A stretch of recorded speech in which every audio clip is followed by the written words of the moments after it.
I'd buy that for $1. Recognize. I represent everything Dollar Club. Respect the dollar! Return Saturday night, February the 18th. Tickets on sale now. AXW. the dollar. Oh, headbutt to the Jolly Rogers there. Hello, everybody. Welcome to the Dollar Club Wrestling Podcast, episode 29. I'm your host, Uncle Slam. And with me, as always, is the great one, the greatest man in the world. What's your name there, buddy? Rock hard. Jim Prendy. The one and only. The one and only.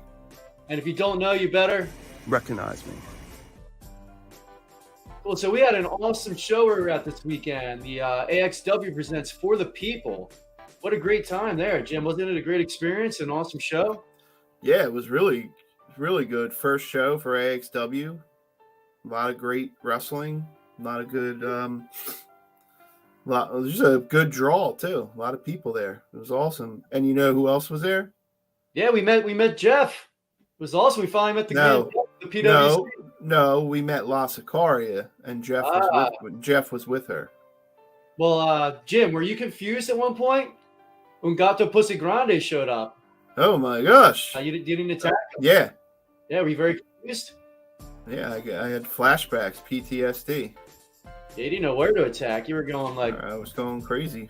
You're like Austin Power with the fembots. Yeah, I was turning orange again. Were. Oh my! Look who it is. He's a fan person. Oh my! There he is. What's going on, guys? How's it going? Good. How are you? I'm good. What's up, Dollar Club members? It's great to see you again. I feel like we just saw you like on Saturday. I know. Usually no one needs to see me for 2 to 3 weeks to years. It feels like it's been a lot of stuff has happened this week since we saw each other, but obviously the biggest issue is Juice Robinson calling himself Rock Hard. What a fraud, Jim. What did you say about that? All I have to say is, Juice, you better change your name, pal, or you're going to have a problem. I'm going to slap it right off of your face because I'm Rock Hard all day, all night. It's a rock hard fraud, isn't it, Jim? Yeah. He owes you royalty money on that. Rock hard culture. I mean, come on now. There's no culture. Cool, then. Yeah, before we get too far into the AXW show, what do you guys think of Jim, what do you think of the Saudi stuff going on? Who knows what to think of it? You see one thing, it's happening. Another thing is it fell through. I don't know. I mean, why would you not watch it if they sold to the Saudis? I would kindly consider it if especially if they got rid of Triple H and Vince was in charge again. I'm kind of done with that creative direction. How about you, Jeff? Do you have any thoughts? Are you indifferent on that? Would it change your? Would you like AEW? Would you AEW be your number one promotion? Let's start with this. The Saudi thing was debunked. It's not happening. It was a fake story. So you don't really have to worry about the hypotheticals. Today, WWE released a statement telling you who their local counsel was that they engaged, a New York arbitrage firm, big international corporate firm. They've already announced that JP Chase was their bank. Even if there was a deal in principle, this isn't how publicly traded companies get sold. It doesn't happen like that. So, it was not impossible that there was a deal in principle, but it still has to be approved by regulatory bodies and the shareholders. Of course, Vince is 81%, so, it probably would have. But still, it takes a while, and there's closing, and there's little things that they have to work out. But, we know since then, first of all, that Stephanie resigned. It's been reported that she and Triple H are both against the sale. If anyone thinks that Triple H is staying in charge, they're crazy. He's not, just used to him. He's being gone. I'm not that devoted to Triple H, to be honest with you. What I've seen from his booking is somewhat better than Vince, but it's basically the laziest tendencies of Vince combined with the laziest tendencies of Tony Khan, and a little bit, and allowing the talent to have more freedom and bringing back more people. Those latter two are not small; they're not nothing. I just wish I don't agree with some of those personnel choices. That doesn't mean it's not a happier atmosphere. There's more positivity and people are excited and stuff like that. But the booking itself, I mean, the best stuff was already still in the works. I mean, the Cody redemption story, the Bloodline, even Judgment Day was already in the works. I think the Dominic stuff started, which people love, started under Vince. So anyway, I'm not sure that creative is. Listen, the stock markets and buyers didn't care when Vince lost creative, and they wouldn't care if he got creative back. They don't give two shits about that. But as far as if Saudi Arabia bought it, well, I mean, we're on Twitter all day. They own a lot of Twitter. They own a bunch of Apple. Every time you put gas in your car, you're giving them blood money. Is it worse to take blood money, or is it worth to actually supply said blood money, if you consider blood money? But not just that. If you're using plastic, if you're using Vaseline, some of you IWC people, if you're using KY jelly, anything with petroleum, you're giving them blood money. So, I do understand the distinction in owning. The Saudis own a lot of things, and they don't touch it. China owns Endeavor, which owns UFC. They kept Dana White in charge. Nobody knows that China owns it. You don't see it. But the one thing that I feel pretty good about is that, I have it on pretty good authority. It's not the Saudis. It's either Disney or Comcast Universal. I'm hoping for the latter, but either would be okay. Nobody spends that kind of money and leave someone else in charge. That's just not the way business works. Sean Lee Riley said he's going to boycott KY jelly. You know what? It's a good thing you were paying attention to me, because I thought he was boycotting Kentucky. I was paying attention to you.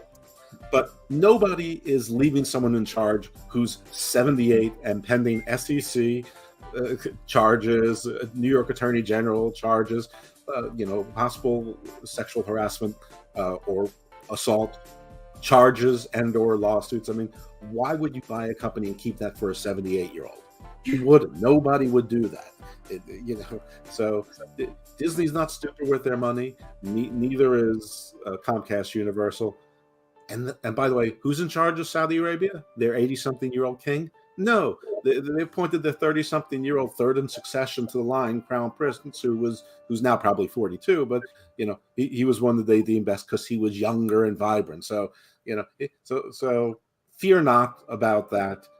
Yeah, I would probably still watch it. If it got worse, might I be quicker to abandon it? Possibly. But I watched through J&J Security and the Seth Rollins years, and Jinder Mahal, so I don't know what could be worse than that. So yeah. Then there's kind of a power struggle going on in Dollar Club right now too. Do you think I should pull Jim back into the stream, or should I let him ride off into the sunset? You know what? I'm just a guest. And there he is. Back. Yeah, so I don't want to get in between. He just Vince McMahon himself back on. He forced his way back onto the show. Welcome back. I think for what it's worth, you made the wholesome choice. That's right. That's right. Yeah, the wholesome one there is. Speaking of not wholesome, Dr. Jeff Lippman, he sponsored John Schuyler, and he had a kind of on-brand night for Jeff. What happened to John Schuyler, Jeff? Absolutely, probably the biggest name on the card. Lost to the local hero. Then used his chain to attack the guy from behind and lay him out with the chain. Got himself disqualified. Well, he already lost. Got himself kicked out of the ring and suspended for 60 days, just like AML Wrestling, which is another indie, I think, down in the Carolinas. So John Schuyler going on 60-day suspensions, all over the place. Maybe Impact's going on tour or whatever. I have the footage of Kevin Kelly announced that real quick. Let me cut you off for a split second. John Schuyler, just like AML, guess what? You earned yourself a 60-day suspension from American Excellence Wrestling. I thought Kevin Kelly was going to fight him. Me too. He took his jacket off, rolled his sleeves up, and he was ready to fight him. Yeah. Kevin Yeah. Kelly definitely made himself part of the show. Do you feel like you got your money worth then, or were you a little upset that he got suspended and let you down and lost his match? If the Hammerlock Hangover is sponsored, they better win that match, right? Yeah, but so is Garden of Doom. So I mean, listen, all of that was on brand for Evil Dose. I mean, he might have lost the battle, but he won the war. And to me, he definitely earned his money and keep because John Schuyler. Everybody knows that John Schuyler loves money. I love a lot of money. But everybody knows that John Schuyler respects the dollar. That's awesome. Yeah, it's awesome. John And the Schuyler thing is that John Schuyler is about 6'4", so you can tell that Kevin is about 6'8". That's right. I'm much Unless bigger he's than I look. 7 foot. Jim, what was your highlight of the show? Did you have any particular things that stood out for you, or any matches you enjoyed the most, or I enjoyed watching the guys we interviewed because we had the personal connection. You know, I really liked Goldie. I thought he was great. Cabana Dan was awesome in the ring. Thought he had a lot of great moves. Cool. So- I'll show a little highlight of here's Cabana Man Dan when he let me show when he comes to the ring. He points to us in the camera. Let me bring that up real quick. I can give you the finger.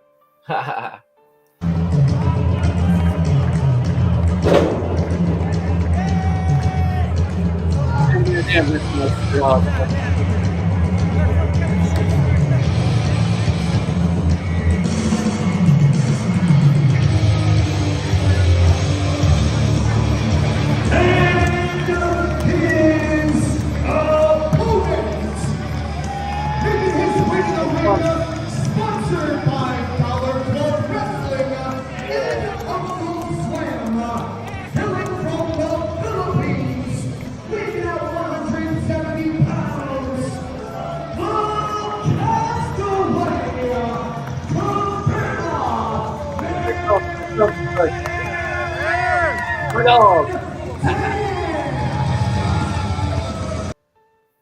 Was that awesome?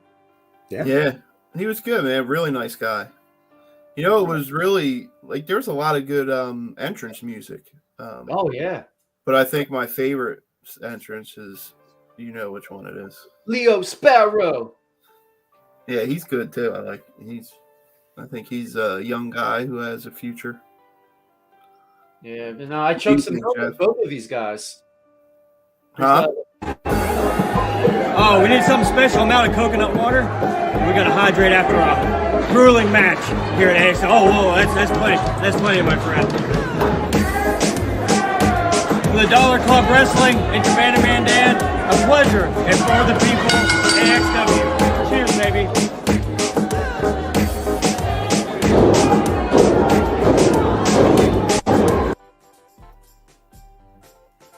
Pretty cool. Pretty cool. Yeah, there you were with another 6-footer, making it look small. And here's this. Sorry about the audio on this one. We chugged some milk with Leo Sparrow too. The audio is a little off.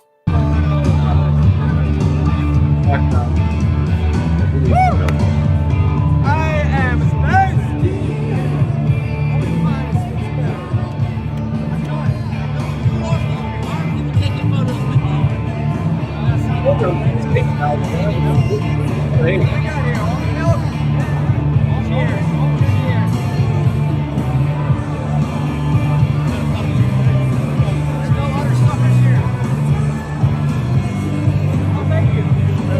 I tricked you guys and switched whole milk in there. Oh, Jim's trying to get him. He didn't hear me though. Yeah, see that Jim is trying to fool him and thinking he drank some whole milk. You little squirt, you little trickster. I wanted Jim. to get some kind of reaction out of him. I guess he turned face during that thing. I don't know. Yeah, I think at the end he did, and then I got him throwing kale into the crowd. I don't think he saw this, Jim, but check out his kale toss when he's throwing kale at people. He's down there, that he's throwing kale in the face.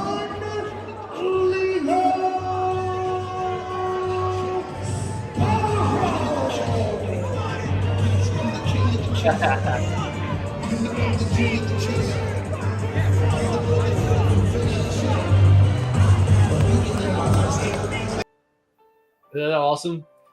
The photographer looks like me with better hair. Dennis. Jeff, you had a story, didn't you? You ran into somebody, or you? Yeah, O'Shea Edwards. He was in the background there of your almond milk with Sparrow Boy.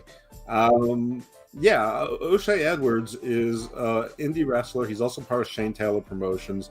He was in Ring of Honor for probably longer than we know because he barely made TV, but he was on a lot of tapings, whatever. Anyway, a few years ago, I was on a network called Unpopular Review for about a year.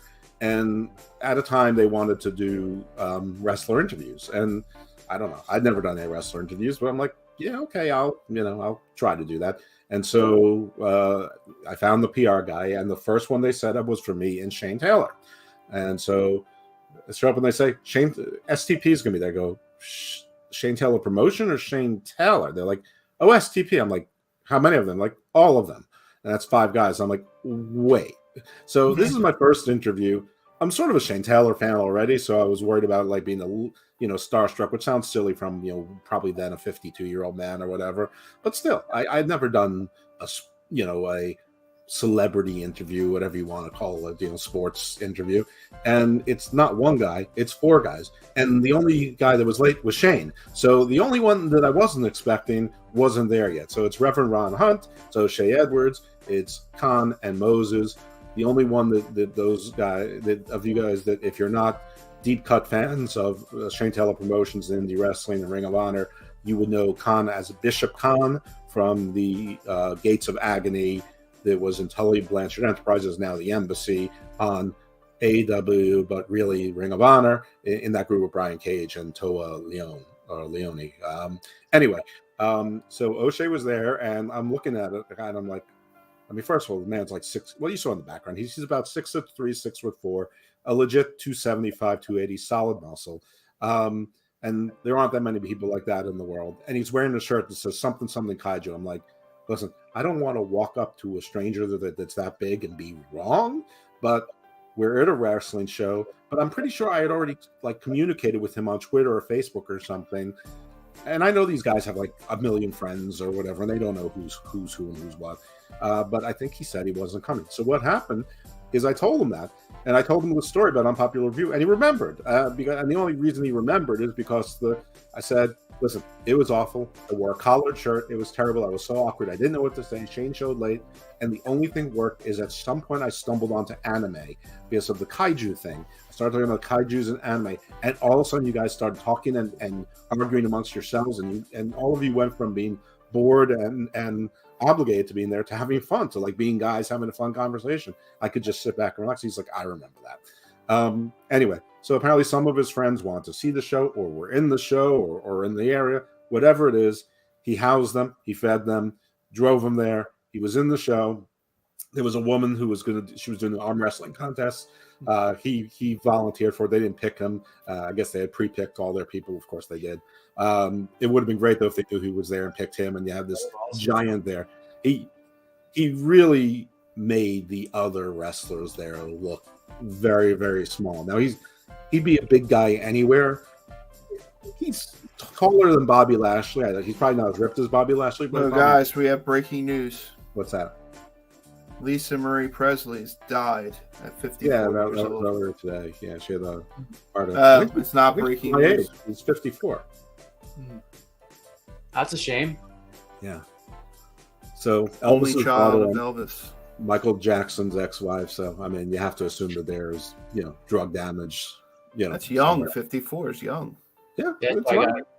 She had Jeff's thing. It's drugs, possibly, or abuse. If anyone was going to bet who's going to die first, that fat ass Lasicaria's Novio or Lisa Marie Presley, I'm sure 9 out of 10 people would pick me. What? Did you just call Lasicaria a fat ass? No, Lasicaria's Novio. Her boyfriend.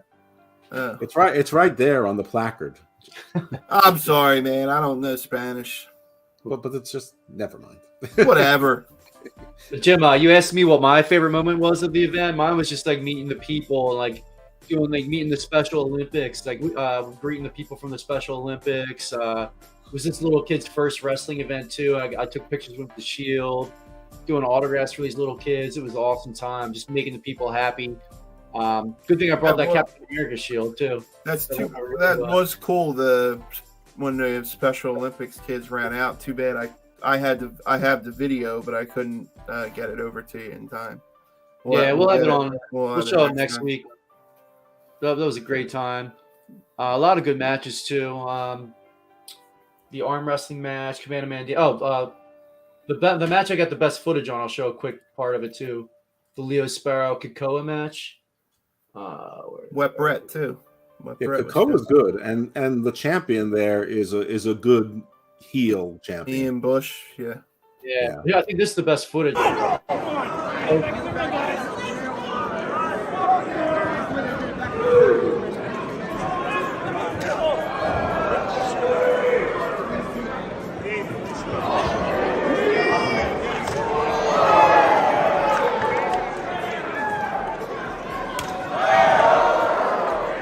Is Kakoa on any? Has he been on like Ring of Honor, or what is he from?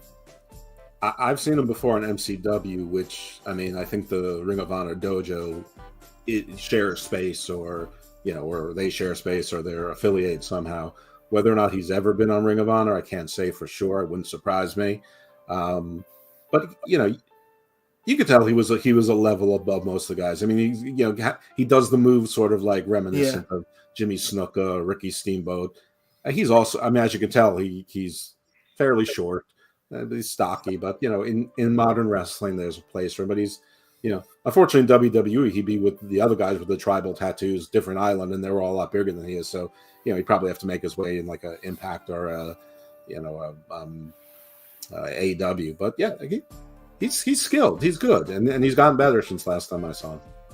What'd you guys think of the main event? The Matt Quay versus Ian Bush, the 2 out of 3 falls, and what about what happened at the end of the match? What are you guys' thoughts on that? I thought they were both really good. Yeah, they're really good workers, I think. Did you enjoy the match, Jeff? Sitting in the crowd? Yeah, the match was fine, but I got to tell you, I was cracking up because his name is Quay. He's from, I guess he's the local hero, and Ian Bush is from Philly.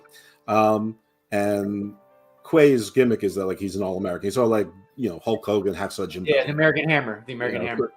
Sort of with the intensity, I guess, of a Macho Man or a Jim Neidhart type of thing. Anyway, so that everyone chants USA for him, but the other guy's from Philly. Yeah, I mean, it's not like he's from Ruska or it's wrestling, Jeff. I know, they're probably chanting for Uncle Slam. They're calling for me the whole time. That's why you should have jumped. You should have jumped in and helped him. Right, I should have. Especially at the end of the match. Is the manager his brother? I don't think so. Then we have what do I want to show you? This little Quay versus.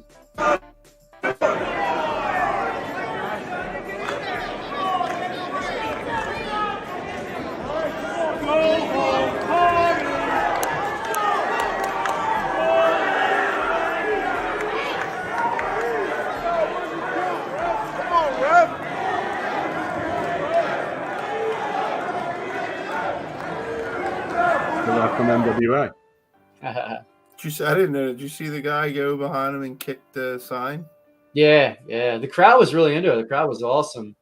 And then Tough Guy Inc. was pretty good too. What did you think of them, Jim?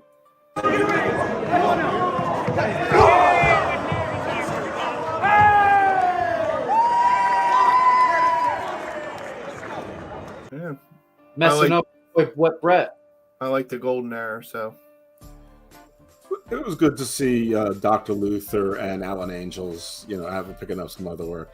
Those guys, I gave them some advice along with the promoter, and I don't know if they were humoring me or if they actually liked the ideas or not, but they were at least polite and humoring me. What was that? Well, one of them is. Do I talk over this? This is AXW before the people. I had to put that in there. Okay. So one of their names is Big Bob Evans, and the other one is something like Tough Tim something. And I'm like, well, if he's Big Bob Evans, you should be Tough Tim Horton. and you should name all of your moves after like breakfast dishes, and the waffle iron and the scrambled eggs, and and things like. And he's like, well, that's actually a good idea. I'm like, yeah, there's really no excuse for it. I mean, especially on this highway strip here, where you are, a lot of truckers and that sort of thing. And then I said that it's Hamburg. That's the name of the city. So you could have someone that sort of tells stories to the kids, like creepy, like ghost stories, and their name is Hamburg Lore, but they're dressed in like the Hamburglar outfit, like Robble, like they steal hamburgers. Maybe give out coupons to McDonald's or something or whatever, but it's Hamburg Lore, and they tell stories to the kids because they were obviously very kid friendly. They had the not only kids but people from the Special Olympics, but I'm sure that they would appreciate that. And so I just thought it'd be a fun little gimmick. Doesn't have to be a wrestler. It could be like Uncle Slam was, and sort of hyping up, entertaining the crowd, keeping kids entertained, especially if they're crying during breaks or whatever, or a long match, so stuff like that. They can get sponsored by Bob's Big Boy. Yeah, wrestle crap 101 kind of stuff that stuff that could work on indies probably wouldn't work anywhere else. Yeah, you definitely should book for him. That'd be awesome. I mean, I can only give so much away for free. That's like the crack. I give them the crack first for free. Cool. All right, let's talk about some current wrestling. We're gonna do our dollar report. I'd buy that for $1. Oh, I head back to the Jolly Rogers there. Recognize me. I represent everything Dollar Club. Respect the dollar! I'd buy that for $1. And we'd like to thank our sponsor, of course. Liv Morgan's Butt Stuff. So this is where we give a point. This is our point system to our top wrestlers of the year. Jeff respects the old ways and gives out for the old reasons, and I give it to performance-based now. And Jim just is here for the ride. And I changed it now where we actually talk current events, add the current wrestling stuff into the dollar report. Our first winner for NWA Power, which I didn't watch, is a very beautiful woman, and she's very relevant right now because she just signed a deal with Playboy. May Valentine gets her first dollar of the year of 2023. Your thoughts on big fan of May Valentine, Jeff? Yeah, I am. First of all, she's I think she's from Brazil, and she actually has a background in journalism. So she's a neighbor of Las Sicarias country. So got to support our Southern Globe friends.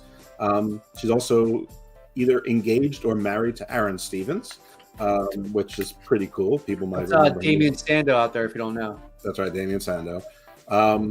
And the first year of NWA, I just thought that she was really dumb, but it was me who was really dumb because that's her act. It's like it's deadpan, and she pretends to be dumb. And once you realize that, she's really funny. Like NWA Power. Listen, this is not what it was 4 or 5 years ago when it was good to pretty good to wow, COVID's really killing it, but I'll wait and see what's going on. Let's just keep my eye on it so I at least know who's on the roster when they come out of this thing too. Oh my God, this is terrible, to, hey, Cardona, that's all right, to then Bully Ray and Tyrus. So like now it's basically unwatchable. She is the highlight of the show every week, and and it's not because she's beautiful. I mean, that doesn't hurt, but she's legit funny. She's a legit funny person. Well, speaking of beautiful, I gave my SmackDown dollar to someone who had her first match on WWE television. Scarlett and Karrion Kross actually had a mixed tag match against Riddick Moss and one of Jim's favorites, Emma. So Scarlett gets her first dollar of the year, and an awesome performance. Any more Scarlett, the merrier on my TV. Do you agree with that there, Jeff? I do. I believe I gave her $1 also. You gave one to Cross, I guess. No, I didn't give one to Cross. You gave your male dollar to. I didn't give it to Cross, but do you like the mixed tag there? Or do you think it's a waste of Cross's talent, or would you do more of this? Is that a step down for Cross? How much time do we have? No, I don't like mixed tag matches, period. I didn't like this. I mean, for one, like everything they've done with Cross is wrong, and part of what he's done is wrong, but I'm not sure how much control over it is. But like they have to decide how much of his character is supernatural versus just tough guy, and how much of Scarlett's is, and reconcile them so that they make sense together. But his biggest problem, well, he's got one. First of all, he came out to sort of nothing, but he had a feud with Drew. They had him lose. He needed to win. The stipulation didn't make any sense. And then he won a couple of matches with Madcap Moss. Fine, he killed Madcap Moss. That's fine. So he's back on track again. No, they run it back. He's back with Madcap Moss while he's stalking Rey Mysterio. But while he's stalking Rey Mysterio, nobody cares about his feud with Rey Mysterio. There's Dominic and Rhea going on the internet and invading Rey's house during the holidays, and all anyone's talking about is Dominic and Rey Mysterio. So nobody cares the Cross is going after Rey Mysterio. And on TV, they put him against Madcap Moss and Emma in a mixed match for reasons. The only guy he's actually beat, they haven't fight again. Now, at least they won, so okay. But I will say this, if Cross is listening, you heard my first piece of advice on getting character reconciliation. The way you wrestle is too slow and methodical. You're too close to Bray and Dexter Lumis. Bray leans all the way into the supernatural, so you can try that. Dexter Lumis also sort of the spooky. But what I suggest to you is there's not room for that many people to wrestle that way. You need to wrestle fast and brutal. You need to come in there like Road Warrior Hawk or Nikita Call. You need to come in there and kill people, have 2-3 minute matches tops. You need not a methodical killer. You need just to be a killer. You don't get paid by the hour. So that's my advice to you. You don't have to change your character. You just have to figure out your characters are together, what your act is. Your entrance is awesome. You guys look great, except for the hair. I get rid of the hair. But speed it up, man. There's not room in this promotion for 3 plotting, spooky, methodical wrestlers. Cool. My mail dollar went to Jim. Do you have the mask? Can you acknowledge me? Roman Reigns, man. Everything is just so important with him. His acting is top notch right now. Just when he looks at somebody, it's perfect. I could have given him and Sammy together because Sammy played that so well the other night, being yelled at, his face like he's scared. Like it was really good. Yeah, I could have given it to the whole bloodline, but I gave it to Roman. He's just above and beyond, better than anybody else in the business right now. Yeah. But didn't Sammy make you feel bad for him? Like he was like a scared little boy, or you know what I mean? Yeah, he always does. He's playing it perfect right now. He's on his best game he's ever had in his career as well. Even Jey Uso is even on top of his game. Jimmy's just the other Uso, I think. What do you guys think of Jimmy? Who? Jimmy Uso? Yeah, they're good. They're both good. Best act in wrestling. So why would I have any issue with anything he's playing his role? I think Sammy will get some acting roles out of this. No, he's too ugly. Yeah, if he wants to do a stand-up comedy actor, it doesn't matter. Maybe if McGruber too, he can get in or something because they had the wrestlers in the first one. But I'd see him playing like a pawn shop guy that somehow sold a murder weapon and it cooks his books. That gets investigated by detectives Benson and something on SVU or whatever. Like a comedy. I see him at Curb Your Enthusiasm or something. He's Larry David's son. That'd be awesome. That would be. But you're Syrian. You're a Jew. It's not impossible.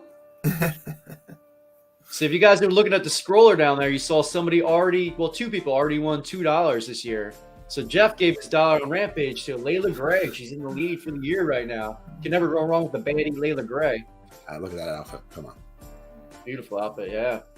Look, that snake necklace too is pretty cool. Cool. I picked someone else for Rampage though. Show her my white snake. I picked Maria Canales. Anytime Maria's on my team, that's a good thing. Let's give that is not wholesome.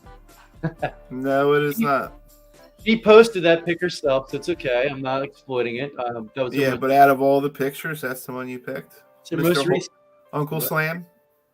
So that's a good wholesome fun for the family and entertainment. I thought looks didn't matter. Just it's her presence, her star power. It's a great thing. That showed it there in that picture. Well, the picture didn't, but she posted it, so I'm supporting her art. Yeah, I'm sure you're supporting, all right. So, Jeff, I didn't get to watch Battle of the Belts. I forgot it was on, to be honest. I don't know anything of these girls. Tell me about the Renegade Sisters won their first career dollar for Battle Club Wrestling. This was a default because there was nobody that was particularly attractive. Battle of the Belts was on for a amount of time. Now, the Bunny and and Penelope Ford came out, and they both looked great, but they were on for a very short time. And actually, if I did that, I feel like I would have taken away from something that shocked me to my core, but I really enjoyed Kip Sabian's performance, which was in an Orange Cassidy match. So I was so confused. So, just by default, I had to give it to, I mean, they had like a 10 or 12-minute match. There's two of them. Figured I'll use Kevin's new criteria. Since there's twins, I'll use the twin magic to aggregate it. No one else really stood out.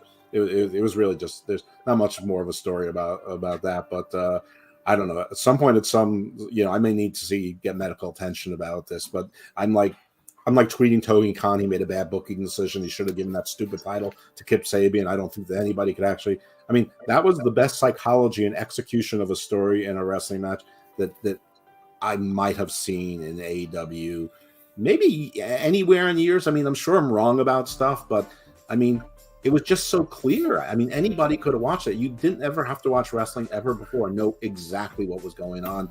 Even the Orange Cassidy shtick, you would have been like, "What's this all about?" But you would have figured out that he's mocking him.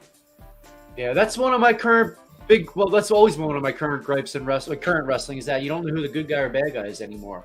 Like Wrestling 101 is like, you should know the second they walk to the arena, like walk down the aisle and their music hits. I'm declaring it right now. The match of the year is Kip Sabian versus Orange Cassidy. I'm going to go back and watch it if I can find it on YouTube, because you can't go back and watch AEW matches because they don't have a streaming site. But yeah, it got me interested to give him a chance. I've always been critical of his work in the past. And I didn't watch Raw, but Jim, you did. So tell me if this person was deserving of the dollar, Miss Rhea Ripley. Yeah, she's always deserving. And while we're on them, let's talk about the Judgment Day in general. Do you think Dominic's going with the K-Dog look right now? Is he like channeling his inner Conan? Yeah, I think so. Clearly, yeah. You notice like Finn Balor and Damian Priest are like, you don't even notice them anymore when the Judgment Day's out there. Never really did. I mean, definitely Finn Balor. You forget he's even out there. Damian Priest, his stock is They're sort of doing the limb, Need My Sunshine, or Take My Sunshine, Steal My Sunshine album cover. But listen, Raw was not great, but there was the tag team gauntlet, and Judgment Day won it with some controversy that involved Dominic. I'm not going to spoil it for any, and it's not that important. But they won, so they're now the number one contenders for the Raw tag team titles, not the undisputed. So that's what made me think that they're going to win it. Right, but at least you know that they're going to start to separate those titles, and we're going to get back to more champions. But also, Judgment Day has been a faction that had no goals, so it made no sense. They kicked out Edge for what? Who knows? So they go co-equal. Then they recruited Dominic. Listen, I know people have loved how it's worked out, and then I'll admit there have been funny parts and whatever. It's still Dominic at the end of the day. But aside from recruiting Dominic, what's the goal? What is that to advance? I mean, Rhea isn't even clearly looking for anything. For a while, she was joined at Bianca Belair, but then it was Becky Lynch. Now she's talking to others. I mean, sort of a little bit like I think she confronted Candice LeRae, so that's all over the place. So at least Judgment Day now is number one contenders for tag team belts. So at least they have a goal. So at least there's a reason for Judgment Day. So to me, that's not a small improvement. That's a big improvement. But do you think like Damian Priest is mad? Because that kind of was formed for him to skyrocket. No. For him, they never should have left him from Edge. Then they should have let that thing go for 10 or 11 months, and then he turns on Edge, and then he beats Edge in the retirement match. Instant heel heat. Because Rhea is the one getting the push here, or getting the most out of this. I have another wacky concept. It's not going to happen. I'm not even saying it should happen. But if they both win, meaning Priest and Rhea, the men's and women's Money in the Bank or Royal Rumbles, but I like the Money in the Bank better because they're both walking around with those cases. That's like a real heel shtick for a real heel faction. I doubt that'll happen, but I think that'd be pretty. It's in London, right? Money in the Bank. So they would probably give it to Finn then, because he's at least the European wrestler. Oh please, he's Irish. No, he gets nothing. He gets nothing. He gets nothing. Jim, is there any other highlights on Raw? I didn't get a chance to watch it. My family's stuff going on right now. But what was the only other thing that really stands out was the MVP Bobby Lashley combo. It seems like they're going to be getting the Hurt Business back together. With I mean, any changes, like Omos, or is it going to be like the original OG Hurt Business? that wasn't in it. It was kind of MVP went up to Bobby Lashley and just kind of like apologized, and Bobby Lashley just said, "Yeah, we're cool, but I'm not ready to go there yet." MVP said he wanted to get it back together, and So Bobby Jeff Lashley said he manifested wasn't this ready whole thing. yet. Huh? Jeff manifested this whole thing. He's been saying this for months. So you got to thank Jeff if you're a fan of the Hurt Business, everybody. Absolutely. You're welcome, Earl. He did. He mentioned who am I? What are their names? I don't know why. The other two from the Hurt Cedric and Business. Shelton. Yeah, he mentioned their names, but he did not mention Omos. I think Omos is definitely going to be involved. I mean, if you're going to take a belt away from Roman, I think it makes it a lot less controversial when somebody in there is 7'3". Cool. All right. Well, that's Raw, everybody. NXT, me and Jeff had different opinions. I went with my girl Gigi, her second title of the year, tie with Layla Gray for first place. Great battle royal win. You can't go wrong with Gigi ever. And Now, Jeff that went is with probably my, the complete opposite, flattering a picture than Maria Kanellis. That's a good. Yeah, I'm starting to think maybe you have a type. Like what? The punk rocky kind of girls, like the Shotsies and Gigi's. Redheads, gingers for one. I mean, if it's Becky next week, we'll know. Nah. I prefer blondes usually. Speaking of blondes, Jeff gave his dollar to Tiffany Stratton, the ultimate Barbie doll. What's different about her? Her boobs. Oh, really? Is that what it is? But probably her face too. I mean, she's looking like a mini Charlotte sort of. I mean, after. Would be the one that dethroned Roxanne. Never mind. Who do you guys think is going to be the one to dethrone Roxanne of the title eventually? Tiffany, or do you think somebody else? I think Cora Jade. I always think Cora Jade's going to be the one to beat her. They have the history of the enemy from the past. I don't know. I got to see how it plays out. I mean, Cora Jade certainly is in the mix. I think Tiffany Stratton is in the mix. There's others too. I mean, everyone knows. I think that the Kiana James act is fabulous. I think that she's more impressive than she has any right to be at this stage. They have all those UK women as well. I mean, Isla Dawn owns her character. She's sort of like the best parts of the character part of Scarlet, like the witchy part, with the mannerisms of Rhea Ripley. So I mean, if I had to choose, it would be Isla Dawn. Nice. How about this, guys? Do you think Toxic Attraction is going to break up? Do you think that's why that co-win of the Battle Royal, and now they're going to have that triple threat match without Mandy? They're just ending it. Is that what you think, or is this just a little hiccup? Kim, what do you think? I mean, they could probably push Gigi. She could be a champion.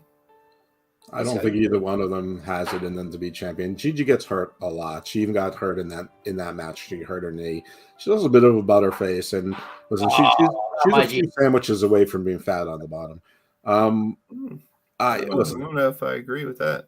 Anyway, that act is nothing without Mandy. So I mean, I said all along you should put Cora in there with Mandy, and it should be sort of like The Rock with Farouk. I would love that. So I still think Cora would fit in. I think Tiffany Stratton would fit in. Doesn't need to be 3. It can be 4. It can be 5. Why not? I mean, you have plenty of mean girls there. Maybe they'll tease a little something, and then they'll do stronger together. But I don't know. You know, Vince and Sean Book's a little bit like Vince. Got to make single stars, but they have so many women, and they have so few women tag teams. I mean, might as well keep it together. I mean, if Carmella doesn't want to wrestle, she could be a good front for them on the main roster. No one wants to see Carmella wrestle, but plenty of people want to see Carmella hear her talk.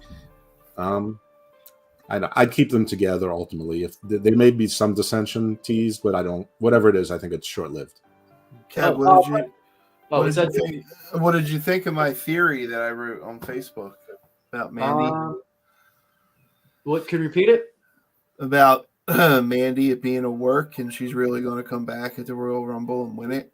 I would absolutely love that. I don't think it's true, but I absolutely would love that. Anytime Mandy's on our TV, it's good. It's a better thing for us. That would be great, though, wouldn't it? Great story. Be absolutely phenomenal.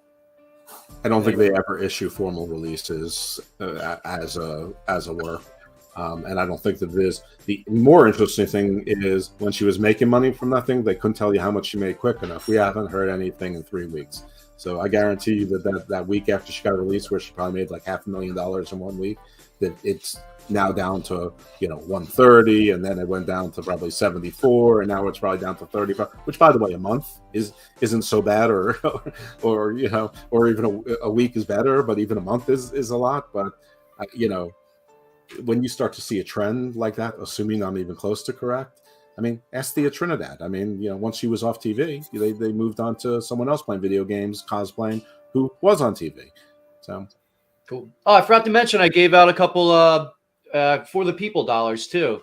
Nice. I had to give Cabana Man Dan one. He went above and beyond, did the promo with us, did the chug the milk with me, had an awesome match. So Cabana, he gave us the autographs too. He's an awesome guy. And then the female one, Izzy McCoy, for her arm wrestling thing. Very entertaining. Redneck woman. Redneck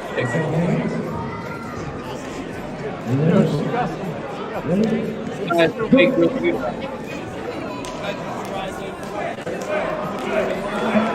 Go!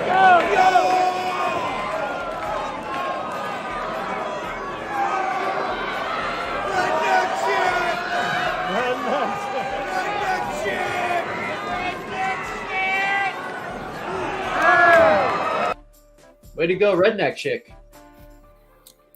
Very strong. Cool. Then on Dynamite, me and Jeff agreed. I gave it to Britt Baker. She was totally awesome in that match. It could have went to Jamie Hayter. It could have went to either or. Defeated Paige. Already has a loss on the book. Jim, you think it's too soon to give Paige a loss? I mean, no, I don't know. No. Saraya. Why is it too soon? It's her second match back from. Was it only her second? Yeah. Who'd she lose to?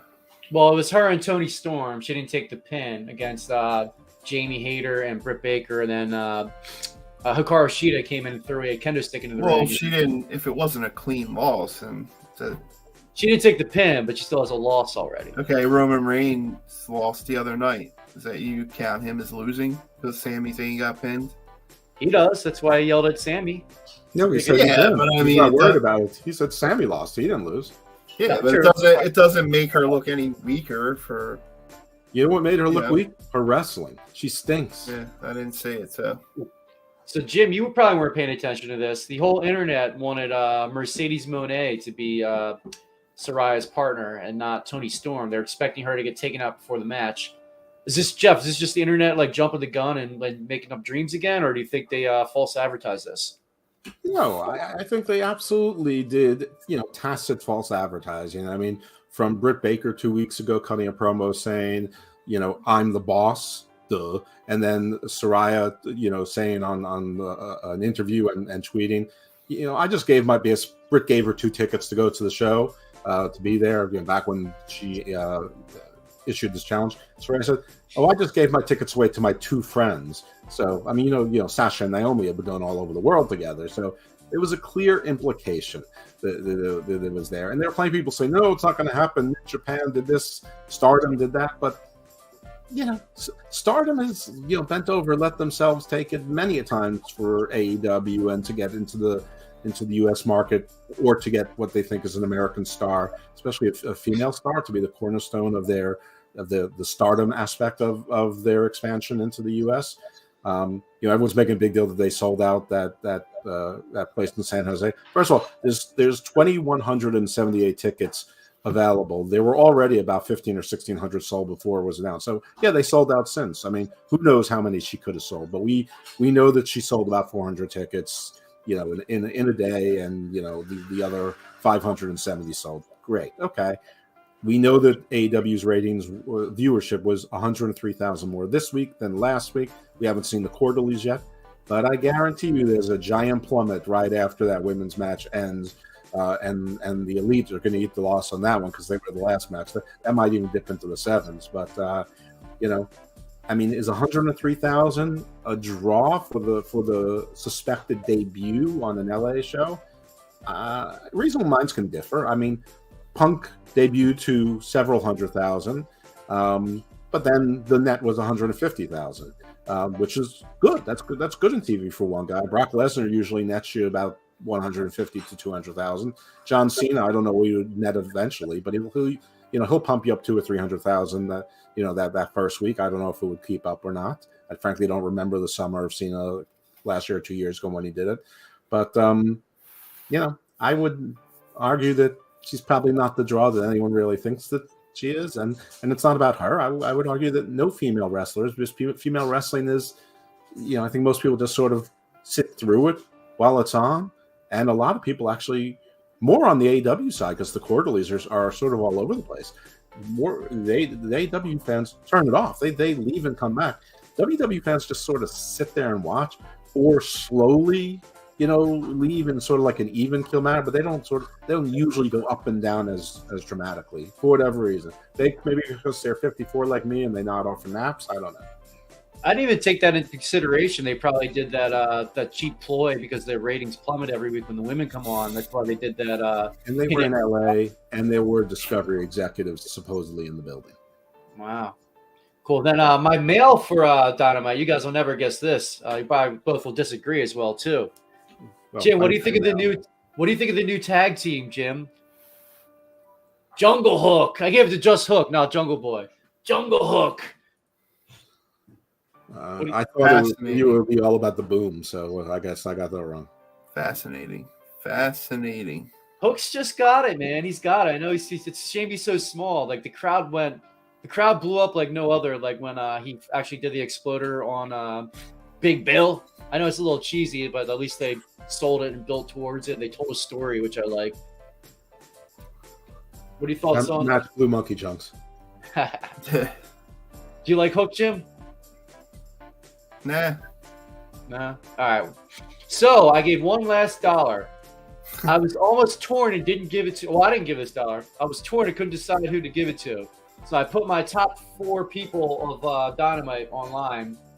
Hook, MJF, Danielson, or Britt Baker. I didn't even have Adam Cole there. Adam Cole probably would have been 5. And the internet chose Bryan Danielson. So Bryan Danielson got the fan $1. He had a very good match against Takeshita. Takeshita is very, very good in-ring worker. He needs an identity, though. He's a little too bland, a little too, vanilla. He doesn't have any, signature moves that stand out that not everybody can do. But it was a very, very good match. What did you think of the Bryan Danielson-Takeshita match, Jeff? It was exactly what I thought it would be. In a vacuum, it's a perfectly fine match. But in the context of the stories plural they're trying to tell, makes no sense. This was the first match in the Pillars of Hercules, the Task of Hercules, for Bryan Danielson to go through 5 competitors to get to MJF, and MJF selects his opponents. So he selects a guy who his AEW record is overwhelmingly losing, always losing big names. He's a babyface, and he fights clean. Why would you pick that guy? And you have no relationship with him, and he comes out and he insults him to begin with. So yeah. It made no sense. The match, Takeshita wrestles a lot like Adam Page. So the Adam Page John Moxley match was a lot like the Bryan Danielson Takeshita match. Now Bryan flies around more, but other than that, they were very similar. They were only like one match apart. So to me, I felt like I was seeing a rerun, even though it wasn't. And you already knew what the end was going to be. So I thought the stories were stupid. I thought that MJF's promo was pretty good, but then he runs away like doing like a 40-yard dash and like a 3.9. I've seen chicken shit heels all the time, but I have never seen a world champion, a serious world champion, ever run away like that, except maybe The Miz. And The Miz is a joke. So MJF's not supposed to be a joke. He's supposed to be the smart chicken shit heel. So that didn't work for me either. But none of it made sense. The match was too long. Now, if you just watch this match, was a good match? Was the banger? Sure. Yes, it was. So what? I mean, if I was just going by the quality of fights, Jean-Claude Van Damme would have the greatest action movies because his fight scenes were awesome. But the movie sucked. So I mean, you Hey, watch your mouth. know, well, I hit a couple. Bloodsport was very good, and but they got Kickboxer was great. Before we get too far off there, you mentioned MJF a little bit. So, Jim, I want you to read this slide and tell me if you like this line. Jim, I want you to read this slide and tell me what you think of it. Oh, out loud? Yeah, there's people watching, not in your head, brother. I thought they could read my mind. Freddie, you're nothing more than a Scooby-Dooby douchebag. Great line. Love it. Spelled Scooby and Doobie wrong, but okay. I didn't make the meme. And then a lot of the internet felt why was Freddie Prinze there? Just he was there in the crowd. So was Ken Jeong from The Hangover. So he made fun of him too. Is Tony Khan going to hire him as a book writer? Never know. It's interesting because Freddie Prinze is always talking about starting his own promotion, and I'm sure that was just for buzz, but I think the guy who played Shaggy was also there. I thought it was Marco Stunt or Joey Janela at first. The whole internet went abuzz. They felt MJF was racist when he I forget what he called Takeshita something at the start of the match. I forget what he said. Well, he said "Konnichiwa, buddy," and he said, "Around here we speak American," and he called him Takeshita. Yeah. I don't know if that's. I mean, if anything, it was like self-racist. It was like sort of the ugly American stereotype, making fun of the name and all that, and saying "Konnichiwa." And the guy doesn't speak English, so I don't know. I mean, I think that's people looking for a reason to be upset. Listen, I've been upset at MJF about some of his promos where I thought they crossed the line, but this, I don't. I think this is more being a jack-off than it being I'm a racist. So in that jack-offery, there is an element of racism, but I don't know. I don't think that's the kind that anyone should get upset about. But I mean, what do I know? I'm a middle-aged white guy. So I mean, I agree. It's in his character. That's his character. He always takes the low blow. Like the crowd's starting to cheer for him a little bit too, so he's got to go a little harsher. And of course, we got to mention Adam Cole, baby. I was excited to see him back. I know you don't care about him as much as I do, but they need him. They need some star power right now, especially with Punk gone. Yeah, but you know what? The whole thing with Page was that he was gone for 3 months because of a concussion. And then in that match, they teased, and I hate when AEW does this, when there's a real life injury and they use that real life injury in the match. And when they did it to Moxley was acting like he was going to epileptic shock or having like cerebral palsy, like his finger was this. I mean, that's not what happens when you have a concussion. You just sort of lose stuff, and he's like doing this like he's making fun of someone with MS, and it was really classless. I also thought it was tone deaf. And then like the next segment is with Adam Cole, who just came back after 6 months from a concussion. I mean, come on, guys, break up the show a little bit. Like it's like they don't care. It's like they get complete passes from their past and the wrestling media, whatever that counts for. But I thought that was really classless. As far as the back, listen, I'd rather he be healthy than not. He's too small for me, but he's got that sparkle in his eye. He's got charisma. He can talk. He's definitely a good wrestler. I just can't take him seriously. Sorry, I can't. But that doesn't mean I want something bad to happen to him. So if this is his career, then terrific. I just thought it was tone deaf, the placement. His promo was exactly what his promo should have been. I mean, everyone's like, what an awesome promo. No, it's exactly the promo that you've heard a million times from people in the same situation. And that's exactly right. It wasn't awesome. It was exactly right. Yeah, sometimes it's just for the crowd. And that was our dollar report this week, everybody. Brought to you by Liv Morgan's Butt Stuff. Such a great one. I'd buy that for $1. I'd buy that for $1. Oh, head up to the Jolly Rogers there. Recognize me. I represent everything Dollar Club. Respect the dollar! I'd buy that for $1. So, Jim, I have a very important question for you. Yes. Who's the deadliest horror movie villain? The deadliest, like Jason? Like, who do you think is the deadliest? Who are you most fearsome of? Or most afraid of? Probably the deadliest. My favorite is probably Michael Myers, but the scariest of probably the one I'm most scared of, just because of child, it would probably be Freddy. Freddy Krueger or Freddy Goldberg? Oh, Christ. Who's next? Really? Come on, man. Christ almighty. I didn't even know you were going to say that, too. You set it up. You segued it perfectly. What a genius. Hey, what do you know? And me and Jeff watched an awesome movie this week. Jeff, tell him about The Menu. You guys were together watching a movie? No, he recommended it. No. Frank Tesh. It was awesome. Who paid for dinner? La Sicaria paid for both of us. Who was on top?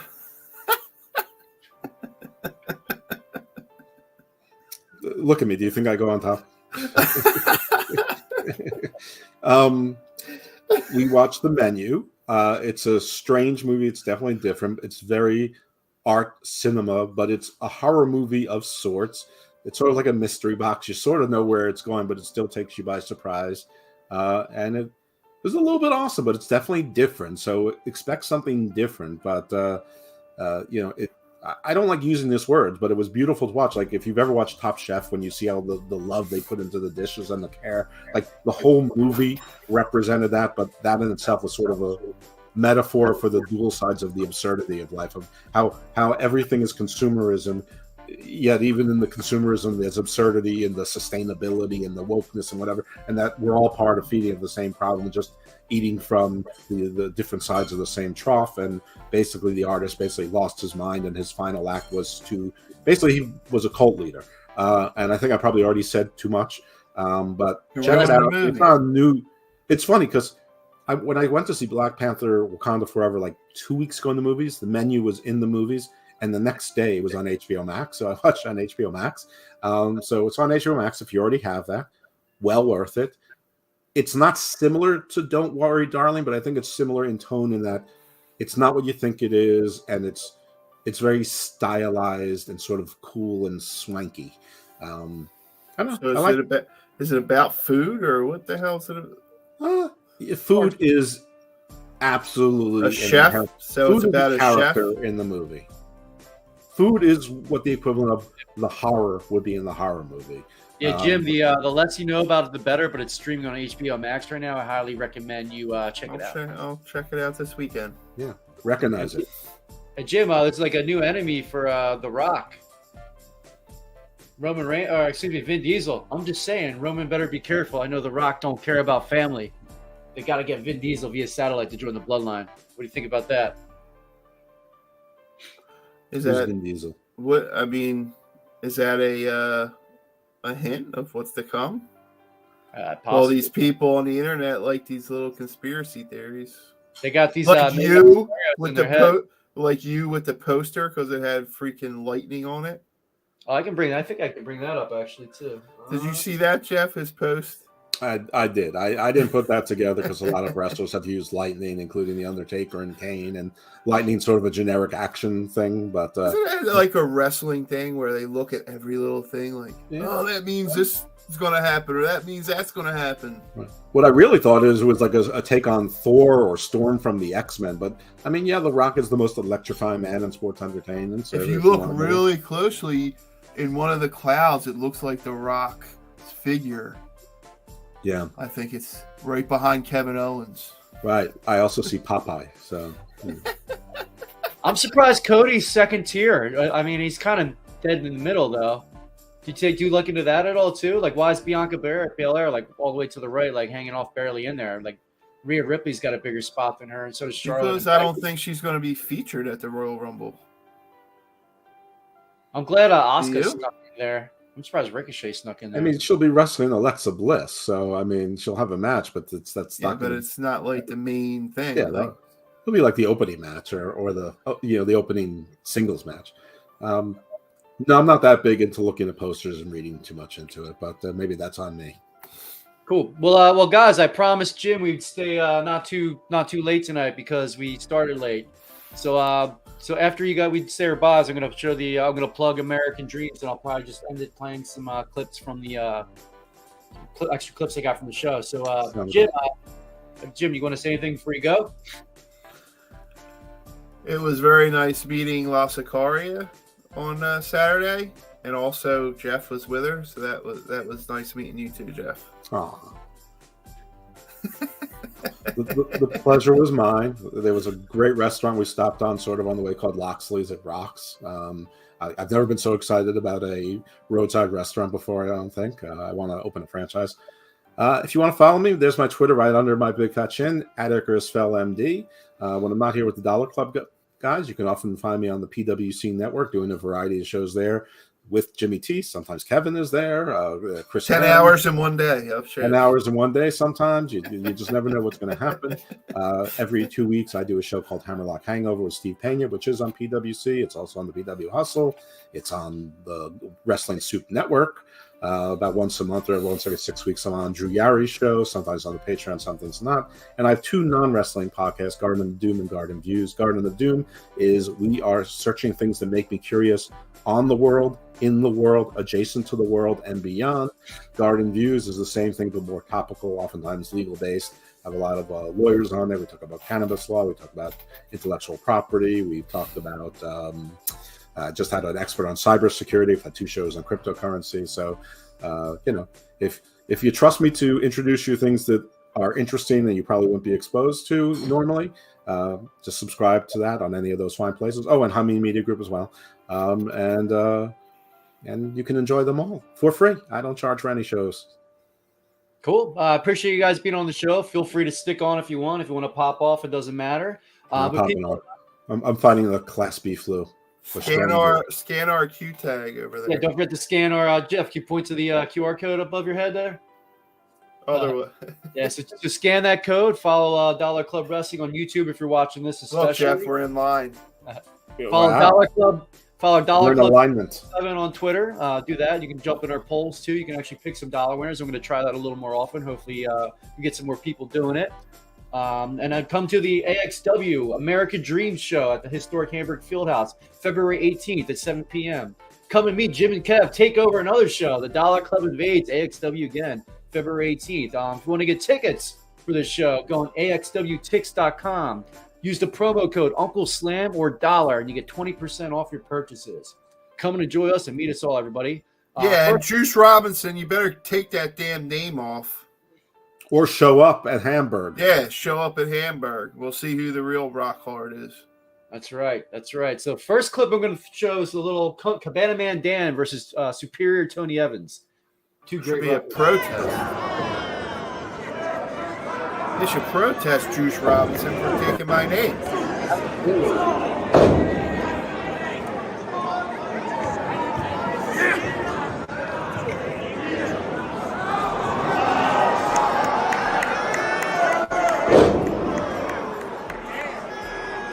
That hurt his balls.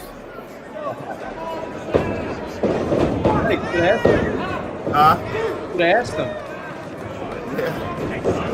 He's had there's no commentary. That's Superior Tony Evans. The facts Cabana Man there. Cabana Man looks like he's hurting. He's hurting bad. I don't know what he can do. Oh, he's getting a high five. What is this Tony Evans doing? He's making a mockery out of the Cabana Man. On the hands right there. This is complete nonsense. He's making a comeback. 5 minutes remaining in this match. He gave him some cocoa butts. Knee to the face. Knee to the face. Crossbody. Tony Evans caught him. He's a Ricky Steve up there. What power, what core strength here, Tony Evans.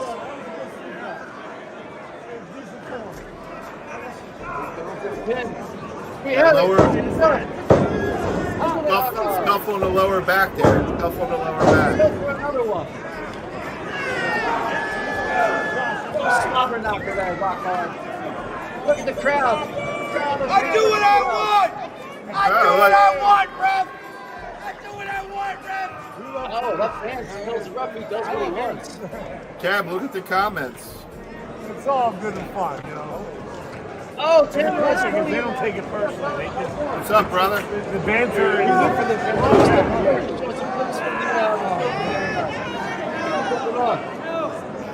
come on! Come on, Cabana. Come on, I Cabana. heard me there. I heard me cheering for him right there. I know, he's got to come back. CMD. Breaking his back. Bro, do I know you? Yeah, he's going to be back. No, I'm going to be back. I'm Darren Gardner from Marshall. Yeah, I know you're doing that before. You just talking to somebody there? Who is that you're talking I to? forgot how I met you, but I know you. Yeah, we know Ron. Who the hell are you talking to? One of the fans with the school guy. Somebody said, do I know you? From Cabana. That's right. Oh, should have told him to shut up. We're trying to take this match here.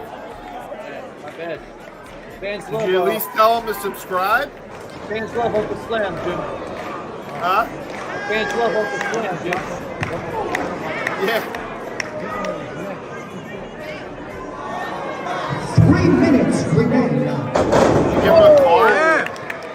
What a DDT. What a What was his name, the guy? Darren Gardner. How do you know him? I don't know. I know him though. Come on, Cabana. Did you give him a card? What's that? Did you give him a card? No, I was filming. Say, hey, yeah. Come on, Ref. That's dirty. That's dirty, Ref. Great turnout of the show. I loved it. Oh, that was awesome. Do some commentary, Jim. See what you got. I'll be quiet. There it is. There it is. Oh! What's he call that move? Yeah. You know what he calls I that forget move? his nickname for. Wasn't it just 30 or something?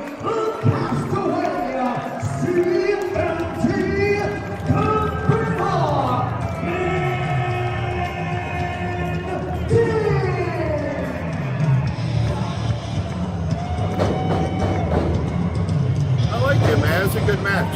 Yeah, that was awesome.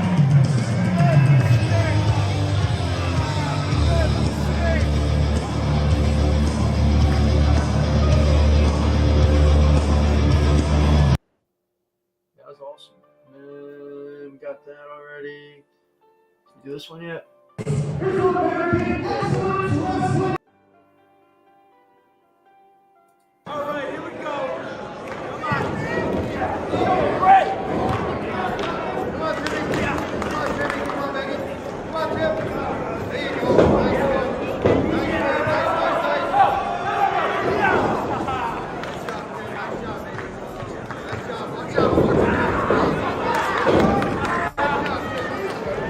You record the whole match? It's